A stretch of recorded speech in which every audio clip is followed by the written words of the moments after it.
गल्लीत दिनांक 30/12/2021 रोजी सार्वजनिक बांधकाम उपविभाग अंबाजोगाई 2,31,00,000।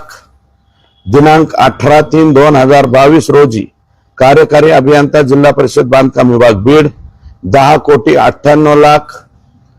दिनांक 25/3/2022 रोजी कार्यकारी अभियंता सार्वजनिक बांधकाम विभाग अंबाजोगाई 6,59,00,000। दिनांक 26/3/2022 रोजी कार्यकारी अभियंता बांधकाम विभाग जिल्हा परिषद बीड क्रमांक 2 बर का, जिल्हा परिषद बांधकाम विभाग क्रमांक 2 पकडायचा, 2 म्हणजे पलीकडचा 16,48,00,000 रुपये। आणि दिनांक 31/3/2022 31/3 म्हणजे कोणता दिवस असतो माहिती आहे तुम्हाला? 2022 रोजी कार्यकारी अभियंता बांधकाम विभाग जिल्हा परिषद बीड 1,34,00,000 असे एकूण 37,70,00,000 रुपये या कामांची बोगस बिले संजय मुंडे हे कार्यकारी अभियंता म्हणून दाखवलेत। हे ऍक्च्युअल डेप्युटी इंजिनियर होते कुठं? परळीला। त्या दिवशी चार्ज त्यांना देण्यात आलाय आणि 25/6/2022 रोजी उपअभियंता संजय मुंडे सार्वजनिक बांधकाम विभाग परळी यांच्याकडे कार्यकारी अभियंता पदाचा चार्ज प्रभारी कार्यभार देण्यात आला। त्यांनी ही बिले उचलून दिली आहेत। म्हणजे ही मोडस अप्रेंटिसिटी लक्षात आली का तुमच्या? कलेक्टर कडून पैसे जिल्हा परिषदेला डंप करायचे, जिल्हा परिषदेकडून डायव्हर्ट करायचे सार्वजनिक बांधकाम विभागात, आणि ते पैसे 31 मार्चलाच उचलण्याची गरज नाही। मग ते पैसे उचललेत कोणत्या दिवशी? 25/6/2022 ला एकाच दिवशी 37,70,00,000 रुपये 1 रुपयाचंही काम न करता। त्या कामांची यादी सुद्धा माझ्याकडे आहे आणि याची पीडीएफ आहे माझ्याकडे। मी सगळ्या मीडियाला पीडीएफ देतो। कृपया, माझं मत असं आहे की मीडियानी त्यांच्या कोणतं म्हणतात पेज मीडियाचं किंवा तुमच्या आपापल्या मीडियाच्या ह्याच्यावरती तुम्हाला टाकता येईल कामाच्या नावासह, आणि हे कामातले म्हणजे त्या गावांना बी बघू द्या ना की त्यांच्या गावात काम झालंय का। 1 रुपयाचं हे काम न करता 37,70,00,000 रुपये उचलण्यात आलेले आहेत। 1 क्रमांक 2 सार्वजनिक बांधकाम विभाग अंबाजोगाई रस्ते विशेष दुरुस्ती कार्यक्रम 2021-22 अंतर्गत जानेवारी 2023 मध्ये जानेवारी 2023 ला सुद्धा या जिल्ह्याचे पालकमंत्री हे माननीय धनंजय मुंडे साहेब होते। दिनांक 13/12/2021 रोजी 9 कामांचे 15 कोटी 9 कामांची यादी माझ्याकडे आहे, पीडीएफ तुम्हाला द्यायला तयार आहे। दिनांक 18/2/2022 रोजी 1 कामाचे 1,20,00,000 कार्यकारी अभियंता गौरी शंकर स्वामी यांनी एकूण 16,20,00,000 रुपये हे रस्ते विशेष दुरुस्ती कार्यक्रमांतर्गत काडीचंही काम न करता हे पैसे उचलून घेण्यात आलेले आहेत। बजेट अर्थसंकल्पीय कामे हॅम म्हणजे हायब्रिड ॲन्युटी अंतर्गत, आता हा 3रा प्रकार चालू झाला बरं, अंतर्गत मंजूर आणि सुरू असलेले 59 कोटी रुपयाचे रस्ता काम सुरू असून त्यामध्येच 6,30,00,000 रुपयाचे आणखी एक काम मंजूर करून केल्याचे दाखवले।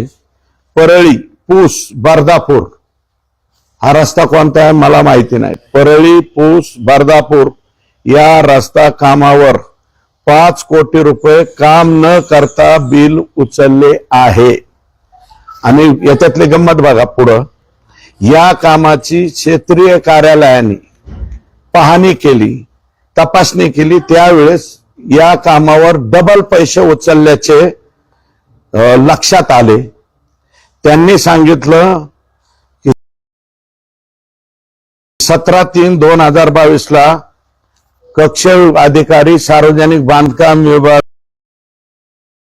विभागाने कळवलं की एकाच कामावर डबल बिल उचलण्यात आलेले आहे, तरी सुद्धा याच्यावरती कसल्याही प्रकारची कारवाई झाली नाही. पैसे तर उचलून घेऊन गेले.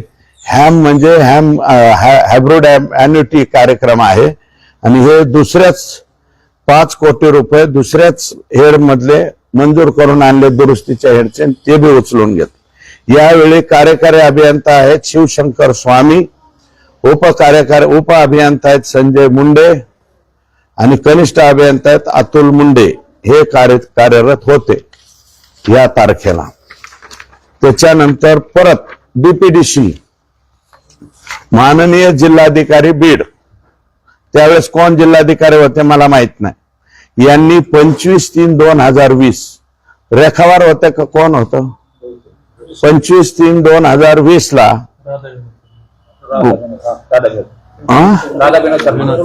होते 25/3/2020 ला रोजी प्रशासकीय मान्यता रद्द केल्या 57 कामाच्या. परळी मतदारसंघातल्या 57 कामाच्या सार्वजनिक बांधकाम विभाग अंबाजोगाईच्या अंतर्गत येत असलेल्या 57 कामाच्या म्हणजे काय रद्द केलं, प्रशासकीय मान्यता प्रमा रद्द झाली म्हणजे विषय संपला.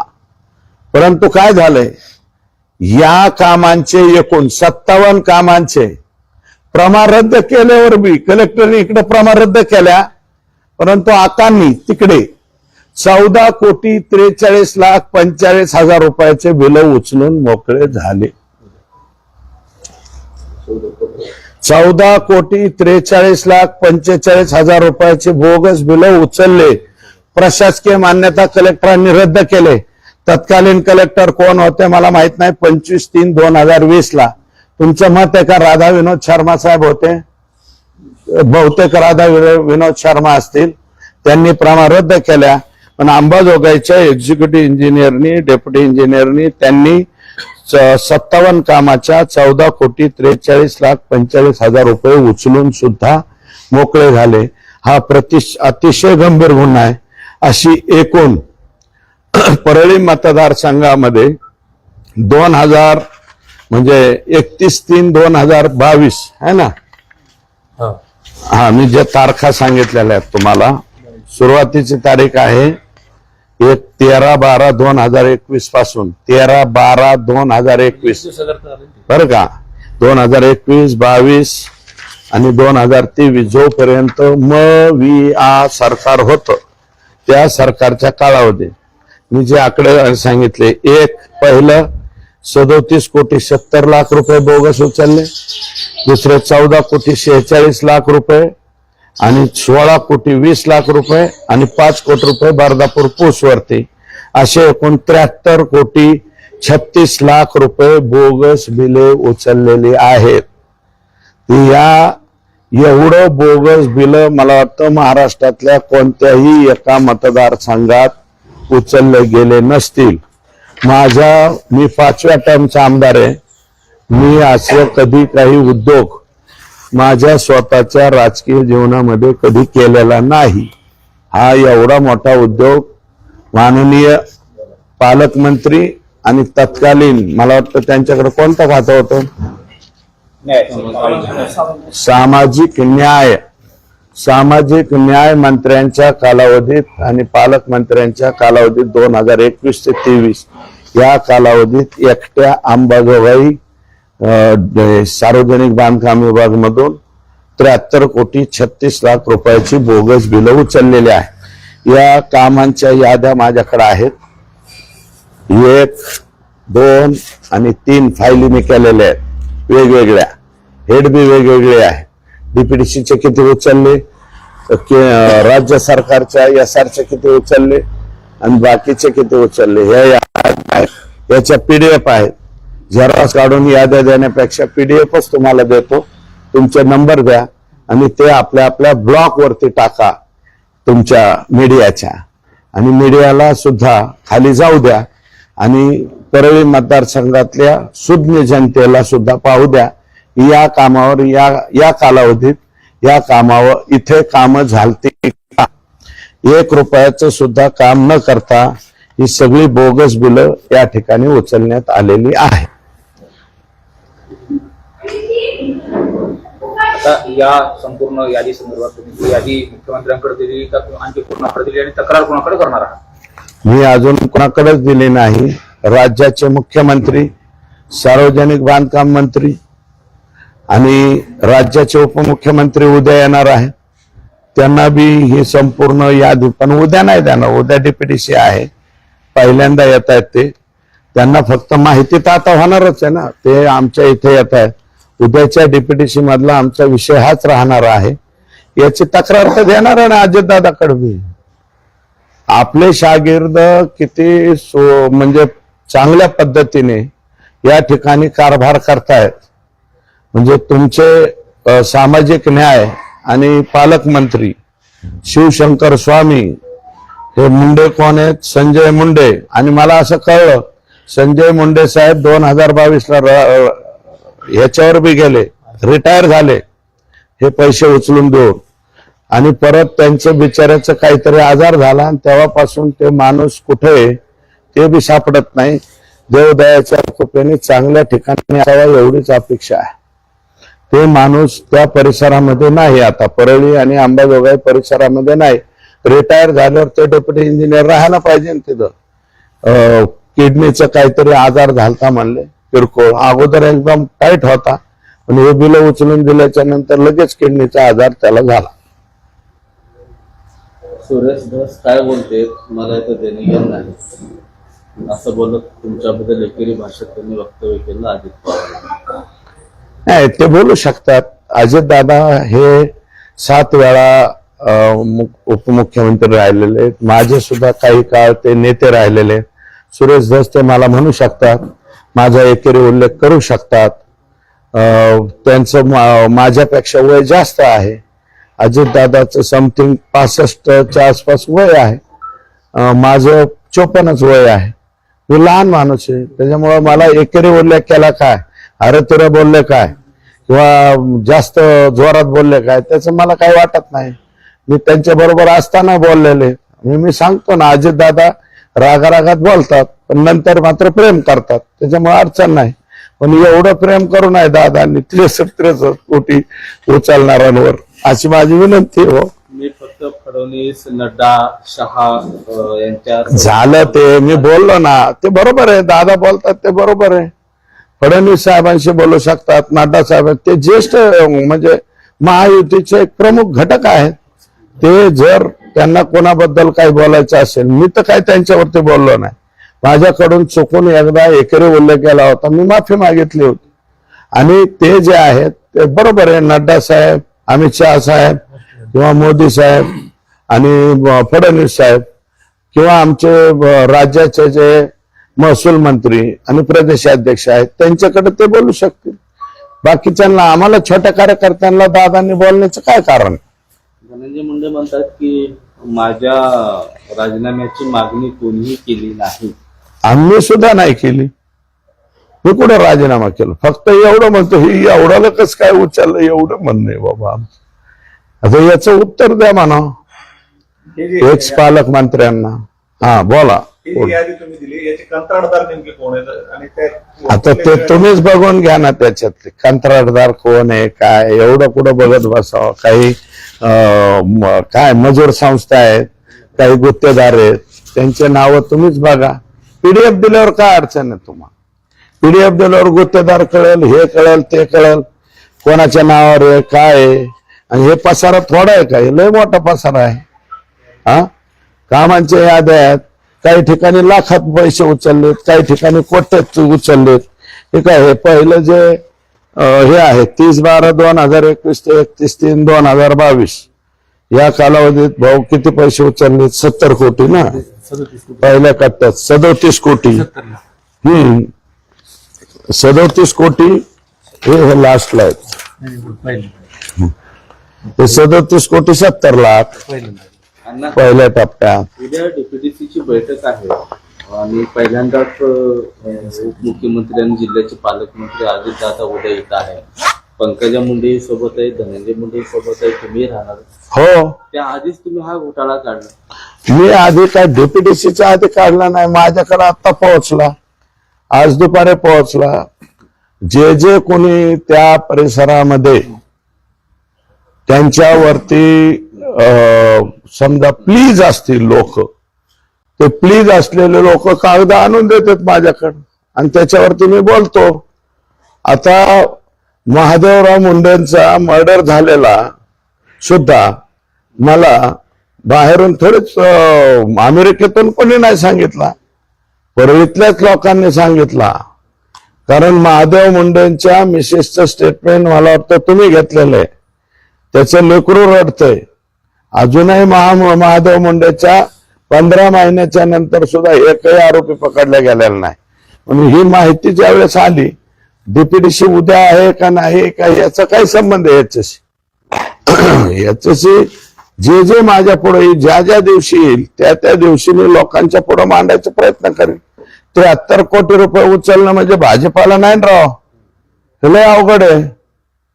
इतकाले पैसे कस काय उचलू शकतात? 73 कोटी मध्ये मला वाटतं एखादा मतदारसंघ कॉन्क्रिटीकरण झालं असतं त्याच्या, नाही तर अख्ख्या जिल्ह्याच्या शाळा बांधता आल्या असत्या. अख्ख्या जिल्ह्यामध्ये अंगणवाड्याचा पत्त्या नाही, आमच्या शाळा खोल्या नाहीत, सगळ्या बांधून झाल्या असत्या ना. कशाला रस्त्यावर पैसे खर्च करायचे आणि ते बी बोगस उचलण्यासाठी? इतकाले बोगस उचलित आहे सर. बोगस मान्य करू, लाख लाख रुपयाचं उचललं, 25,000चं उचललं, 25 लाखाचं उचललं. 25 पैसे सुद्धा उचलता येत नाहीत, 73 पैसे बोगस उचलता येत नाहीत.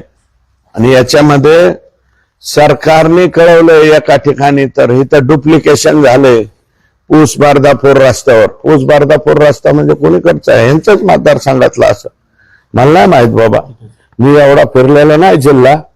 पण पत्रकार मंडळींना माझी विनंती, तेवढा सायगाव तिकडच दिसतंय मला असं वाटतं. शीतल कुमार बल्लाळ म्हणून PI होते, त्यांचा एक ऑडिओ क्लिप जो आहे तो व्हायरल झाला होता वाल्मिक कराड त्याच्यासोबत बोलताना.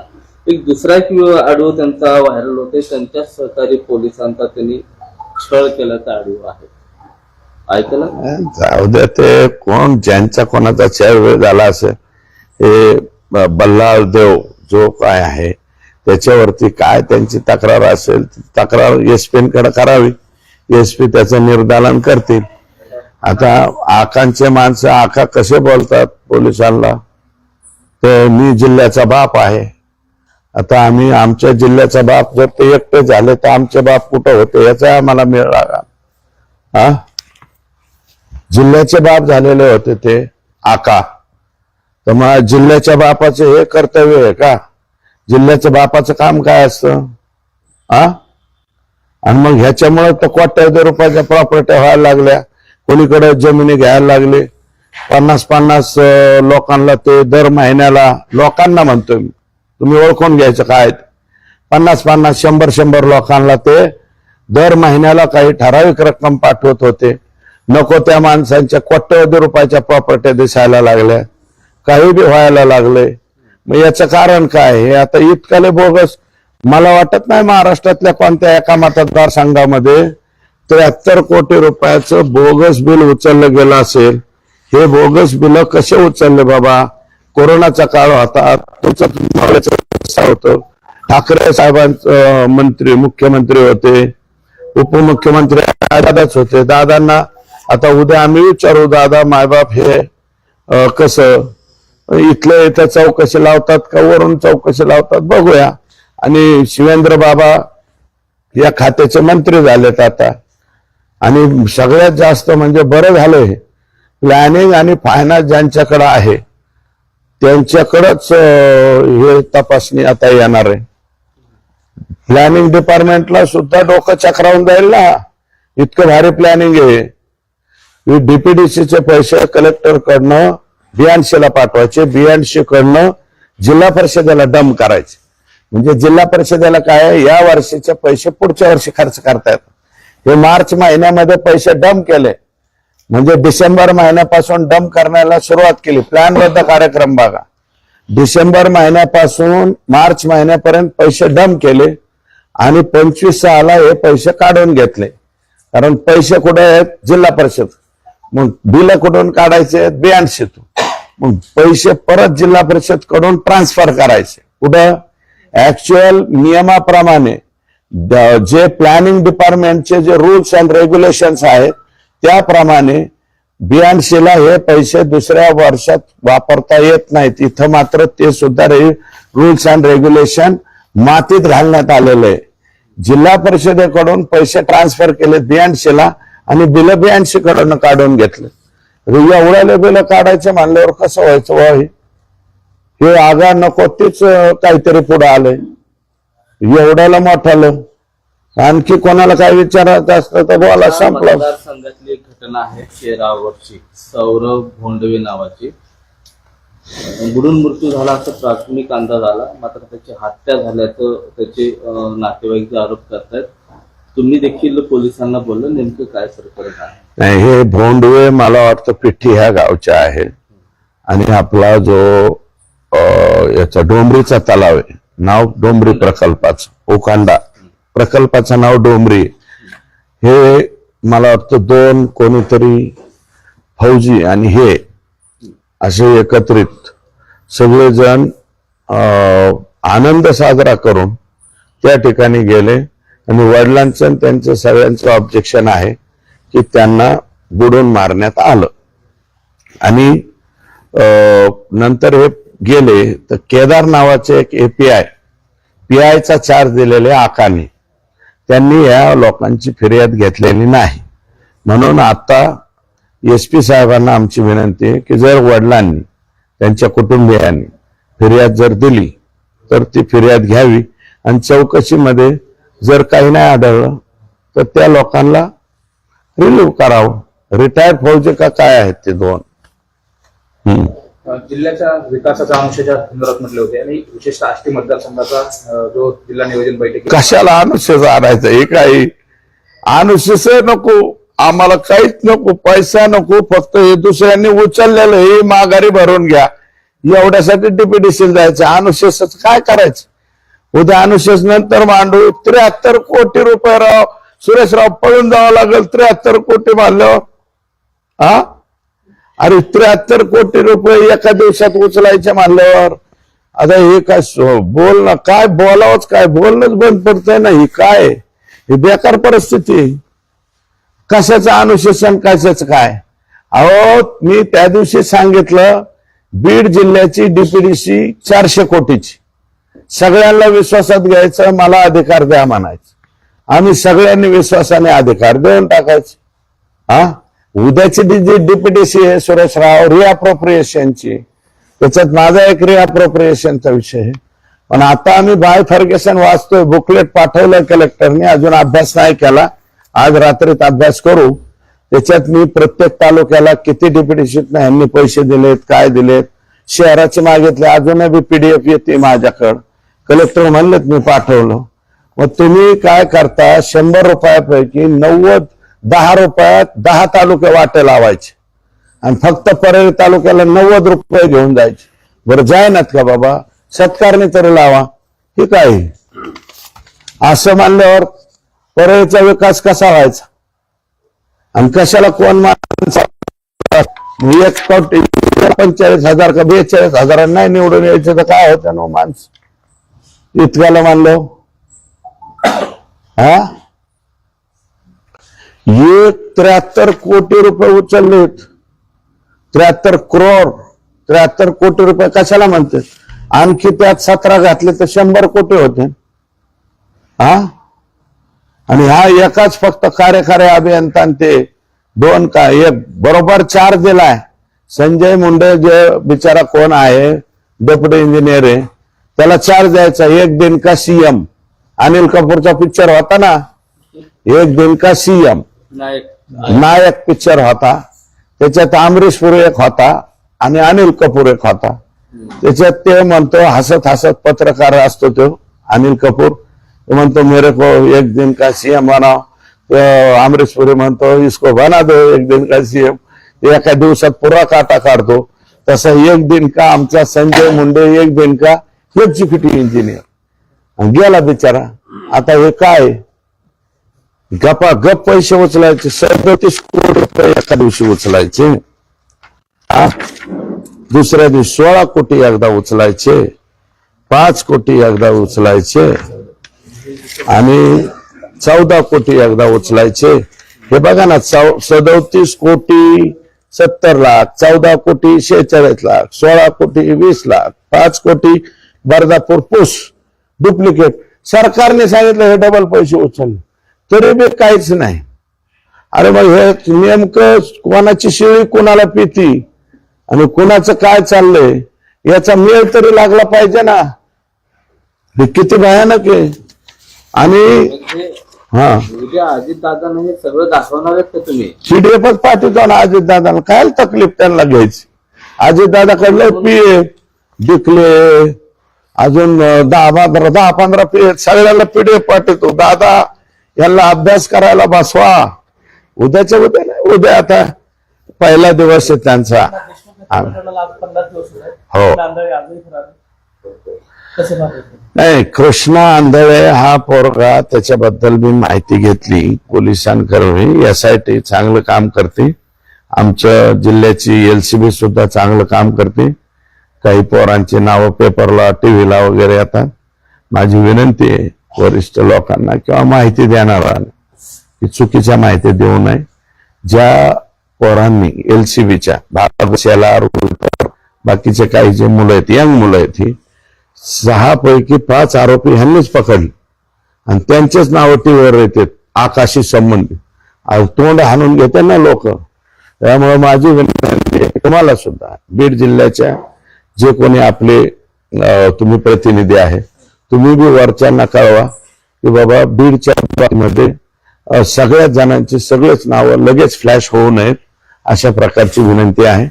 हा कृष्णा आंधळे हा पोरगा संभाजीनगरला, मी त्याची माहिती काढली, संभाजीनगरला पोलिसाची तयारी करत होता पूर्वी, परंतु तो पोलिसाची तयारी करता करता गुन्हेगारीकडे वळला.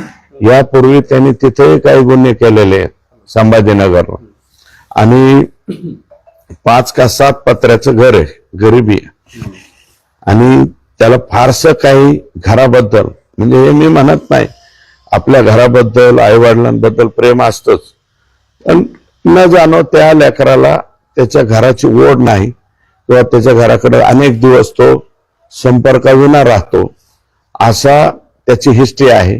त्याच्यामुळं कदाचित आता तो एक राज्य सोडून दुसऱ्या राज्यात, दुसरं राज्य सोडून तिसऱ्या राज्यात किंवा आणखी कुठं नेपाळकडे इकडे तिकडे सरकलाय का, असं काही घडलं असेल. पण एक राहिले तेवढं एक, म्हणजे कृष्णा आंधळे हे या पोऱ्याला अटक झाली पाहिजे. हा आरोपी आहे, त्याचा रोल पण त्याच्यामध्ये आहे. कारण संतोष देशमुखच्या बाबतीमध्ये सगळ्यांचेच रोल जवळपास सारखे आहे. आणि 50 दिवस झाले, दुर्दैव आहे 50 दिवस अजूनही एक आरोपी आहे, ठीक आहे, पण आमचं समाधान आहे. आणि दुसरं म्हणजे उज्ज्वल निकम साहेबांची ऑर्डर ही निघालीच पाहिजे, असं हे मत आहे. आणि त्यातल्या त्यात आमच्या जिल्ह्यातले काही लोक आमच्या बीड जिल्ह्याची बदनामी व्हायला लागली. अरे तुमची बदनामी चाटायचे का? महादेव मुंडे 15 महिन्यापासून जिल्ह्याची बदनामी चाटायची का आम्हाला? 15 महिन्यापासून महादेव मुंडेचे गुन्हेगार आरोपी सापडत नाहीत. एक संतोष देशमुखला इतक्या ब्रुटली मारलं जातं, तुम्ही मारता आणि तुम्हीच बदनामीचे कावे काढता. ही कुठली पद्धत आहे? मारला का? कशामुळे मारला? अरे एखाद्याला बोट लावायची सुद्धा तुम्हाला डॉक्टर बाबासाहेब आंबेडकरांनी जो कायदा बनवला, आम्हाला जे संविधान दिलंय, त्या संविधानामध्ये बोट लावायची सुद्धा तुम्हाला मुभा दिलेली नाही. मग तुम्ही इतक्या बेकार पद्धतीने आमचा संतोष का मारला? इतक्या बेकार पद्धतीने आमचा महादेव मुंडे का मारला? महादेव मुंडेचे आरोपी अजून का सापडत नाहीत? DYSP कडे चार्ज दिलाय. मी काल बोललो होतो राग परत SP ला बोललो, पण SP ने त्या DYSP बरोबर LCB ची सुद्धा ऑर्डर काढलेली आहे. LCB चे लोक सहकार्य, माझा LCB वर विश्वास आहे बीडच्या 100%. महादेव काही लोक गायब झालेत.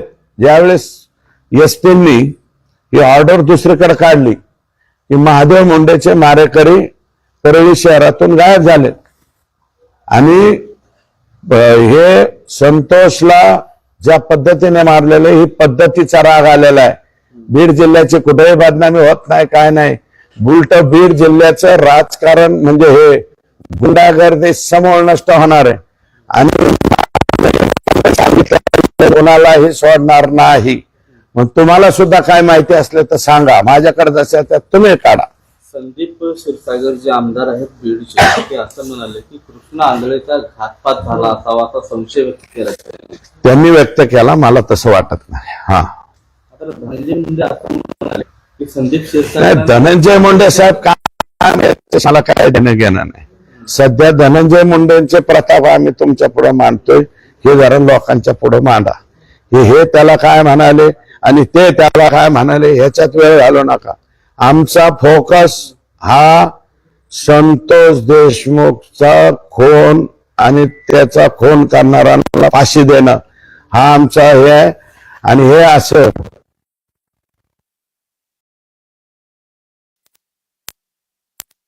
जरांगे काही 4था दिवस आहे, तुम्ही रात्री भेटूनही आले. विनंती मागे यावं नेमकं कशा पद्धतीने सरकार प्रयत्नशील आहे, सरकार त्यांच्या संपर्कात आहे. मी एकटाच नाही, वेगवेगळ्या अंगाने राज्याचं सरकार हे त्यांच्याशी संपर्कात आहे. आणि रात्री मी जाऊन दादांना विनंती केली, कारण काय आहे की यावेळेस तब्येत जरा नाजूक आहे आणि त्यातल्या त्यांच्या ज्या 8 मागण्या होत्या त्यातल्या जवळपास 3 ते 4 मागण्याला सरकारने होकार दिल्याचं मला कळतंय. आणि ते होकार दिल्याचं कळून सरकार आणि त्यांचा सुसंवाद जो आहे तो चालू झालेला आहे दादांचा आणि लवकरच त्यातला मार्ग निघेल. आणि माझी आपल्या माध्यमातून त्यांना विनंती आहे की जे सरकार हो म्हणेल तेवढं लेखी स्वरूपामध्ये प्राप्त करून घेऊन ते मला वाटतं यश करावं. आणि ज्या बाबतीत सरकार नाही म्हणेल त्याच्या बाबतीत आंदोलन करावं. आम्ही आंदोलनामध्ये 100%, कारण त्यांनी कोणत्याही पक्षाची बाजू कालच्या विधानसभेमध्ये घेतलेली नाही, त्यामुळे त्यांनी आंदोलन पुकारलं तर उद्या आम्हाला बी आंदोलनामध्ये सहभागी व्हावं लागेल.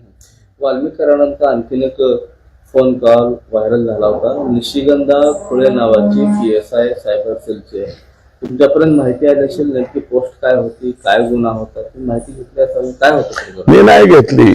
माझी आपल्याला मुदळकर जी विनंती आहे की त्या ज्या निशिगंधा वाड आहेत, काय निशिगंधा खुळे या ज्या अधिकारी आहेत, निशिगंधा वाड ऍक्टर होत्या, सॉरी, निशिगंधा खुळे या हस्ताना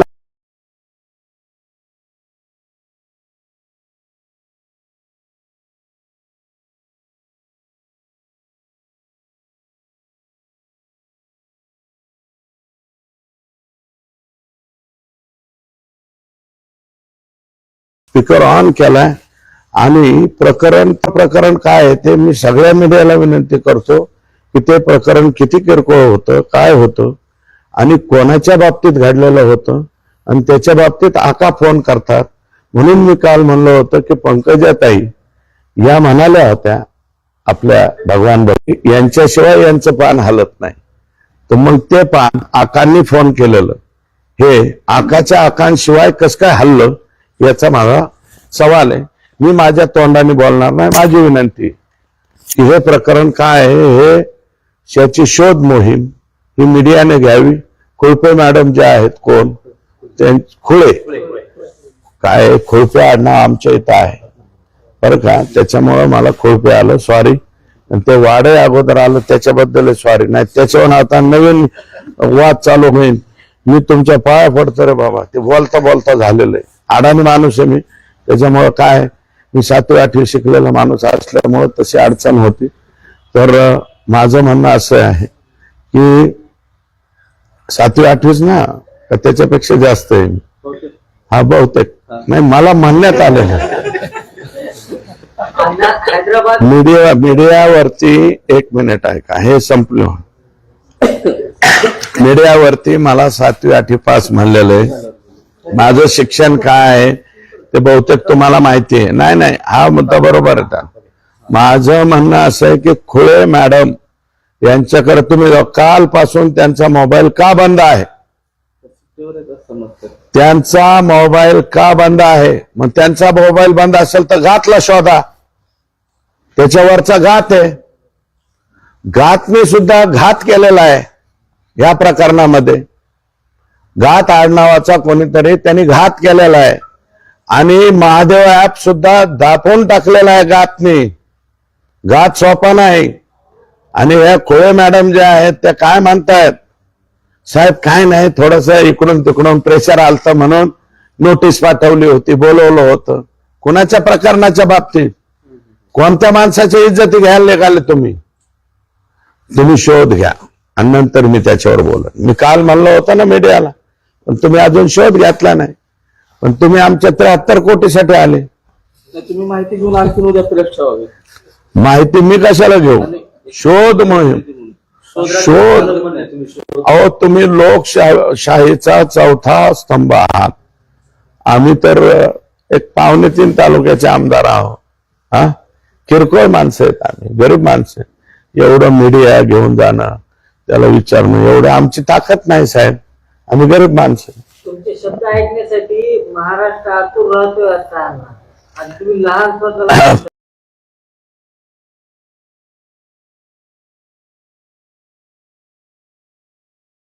माझ्या बेट जिल्ह्याच्या पलीकडे उकोंडाच्या पुढे मला ओळखत नाही. इकडे तरडगावांच्या पलीकडे तरडगावांत शेवटचं गाव आहे ना माझं. तरडगावच्या पलीकडे चकलांबेल सुद्धा मला कोणी ओळखत नाही. गेल्या 10 वर्षापासून आष्टी, पाटोदा, शिरूर तुमच्या म्हणण्याप्रमाणे 2.25 तालुके अपेक्षित आहेत. उद्या डीपीडीसीची बैठक आहे. अजित पवारांकडनं काय अपेक्षा? कशाला मागायचं बा? दादाकडून मागायचं नको काही. फक्त ही गेलेलं फोकाट जी आहे ना, दादाला विनंती आहे, ही मोकार गेलेलं यांच्यावर गुन्हे दाखल करा. हे जे कोणी जबाबदार असतील, आता हे गरीबच सापडणार ह्याच्यात. मजूर संस्थावाले, हे सुरक्षित बेकार इंजिनियर, सुरक्षित नाही सुशिक्षित बेकार इंजिनियर. हा, ते शिक्षण कमी असल्यामुळे भाषण फसतंय बरं का. तर ते सुशिक्षित बेकार अभियंता जे आहेत ते फसतील. अजून कोणी गुत्तेदार असतील त्याचे नाव मी PDF पाठवतो, तेवढं घ्या. आणि 15 तारखेला मुख्यमंत्री येतात, काय नेमकं कार्यक्रम सुरू करणार आहे? आष्टीसाठी भरघोस निधी दिला ना साहेबांनी आम्हाला. 300 कोटी दिली रिअप्रोप्रिएशन मधून. आता उद्या अजितदादांना विनंती करू आम्ही, ते फाईल गेलेली आहे त्यांच्याकडे, होईल ते. भरघोस निधी नाही. भरघोस कशाला? ही काय असं होते? भरघोस नको, लागत तेवढाच द्या असं आम्ही म्हणू. हे जी योजना आहे, कृष्णा खोरे महामंडळामध्ये आमचा आष्टी तालुका आहे आणि हे काम मी 2005-06 पासून चालू केलं. त्याचं मूर्त रूप आता येत आहे. आणि मध्ये 10 वर्ष मी आमदार नव्हतो, 2% काम झालंय कोणतेफळ प्रकल्पाचं. आणि मी निवडून आल्यापासून 23% झालं आत्ता. आणि ती जी 1400 कोटीची योजना माननीय फडणवीस साहेबांनी उपमुख्यमंत्री आणि जलसंपदा मंत्री असताना आमची मंजूर केली ती, त्याचं शुभारंभ जो आहे म्हणजे पायाभरणी समारंभ आणि शेवटचं जे बोगदा आहे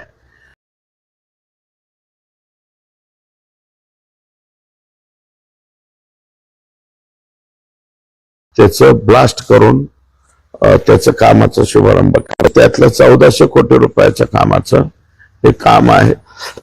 विनंती आमची करायची, 1.68 TMC पाणी आम्हाला मिळाले.